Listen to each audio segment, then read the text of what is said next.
বাইকে করে একটি সাদা রঙের বস্তায় কী নিয়ে যাচ্ছিলেন তিনি, এই মুহূর্তে চেকপোস্টে তাকে কিন্তু আটকে দেওয়া হয়েছে এবং আইনশৃঙ্খলা বাহিনী দেখছেন সেই বস্তার মধ্যে কী রয়েছে।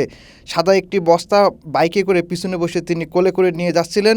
সেটি কিন্তু বাংলা মোটরের যে চেকপোস্ট চলছিল আইনশৃঙ্খলা বাহিনীর, সেখানে তাকে আটকে দেওয়া হয়েছে। সেই বস্তাটি নামিয়ে খোলা হচ্ছে কী রয়েছে এই বস্তার মধ্যে। দর্শক, জানেন যে ওসমান হাদিকে গুলি করার পরে আজকে সারাদিন কিন্তু ঢাকার বিভিন্ন পয়েন্টে আইনশৃঙ্খলা বাহিনীর সাঁড়াশি অভিযান চলছে। তারই ধারাবাহিকতায় বাংলা মোটরে আমরা দেখেছি এখানে কিন্তু বেশ কিছু সময় ধরে আইনশৃঙ্খলা বাহিনীর এই চেকপোস্ট বসিয়ে সাঁড়াশি অভিযান চলছিল। ঠিক সেখানে একজন বাইকার যাচ্ছিলেন, তার পিছনে বসা ছিল একজন যাত্রী, তার কোলেই ছিল এই বস্তাটি। আইনশৃঙ্খলা বাহিনী সে বস্তাটি খুলে দেখছে আসলে বস্তাটির মধ্যে কী রয়েছে, তিনি কী নিয়ে যাচ্ছিলেন বস্তাটিতে করে।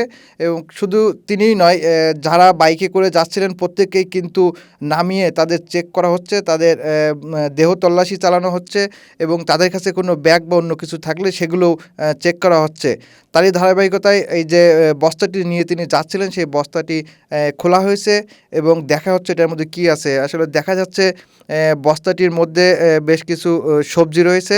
তারা কিন্তু সেগুলো দেখে আবারও বস্তার মধ্যে ঢুকিয়ে দিচ্ছেন। তার বস্তার মধ্যে অন্য কিছু না পাওয়ায় শুধুমাত্র সবজি ছিল, সবজি থাকায় সেগুলো আবারও ঢুকিয়ে দিচ্ছে।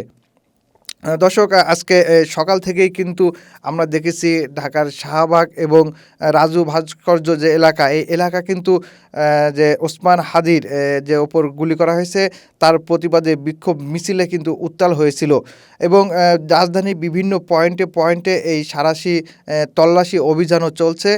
বিশেষ করে যারা বাইকার রয়েছেন সেই বাইকগুলোকে কিন্তু বিশেষভাবে তল্লাশি চালানো হচ্ছে। এটি দেখতে পাচ্ছেন রাজধানীর বাংলা মোটরের দৃশ্য। যারা বাইকার রয়েছেন প্রত্যেককে থামিয়ে তাদের কাগজপত্র চেক করা হচ্ছে এবং আইডেন্টিটি পরীক্ষা করা হচ্ছে। এছাড়াও আমরা দেখেছি বেশ কিছু সময় আগেও এখানে কিন্তু বেশ ভালো রকমের অভিযান চলছিল। দেখতে পাচ্ছেন যে শুধুমাত্র তাদের দেহ তল্লাশি নয়, তাদের কাছে যেসব ব্যাগ বা বহনকারী যেসব জিনিসগুলো পাওয়া যাচ্ছে সব কিছুই কিন্তু ভালোভাবে তল্লাশি চালাচ্ছে আইন শৃঙ্খলা বাহিনী। শুধু ওই বাংলা মোটর নয়, বাংলা মোটর ছাড়াও রাজধানীর বিভিন্ন পয়েন্টে কিন্তু এই তল্লাশির চেকপোস্ট বসানো হয়েছে এবং বিশেষ করে বাইকারদের বেশি তল্লাশি করা হচ্ছে।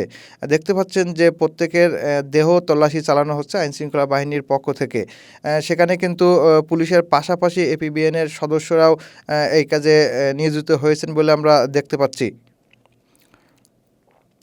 তো এই মুহূর্তে যে দৃশ্যটি দেখতে পাচ্ছেন সেটি হলো রাজধানীর বাংলা মোটরের দৃশ্য। এখানে প্রত্যেক বাইকারকে থামিয়ে তাদের কাগজপত্র পরীক্ষা করা হচ্ছে এবং তাদের সাথে থাকা কোনো ব্যাগ বা বস্তু থাকলে সেগুলোও পরীক্ষা করছে আইনশৃঙ্খলা বাহিনী।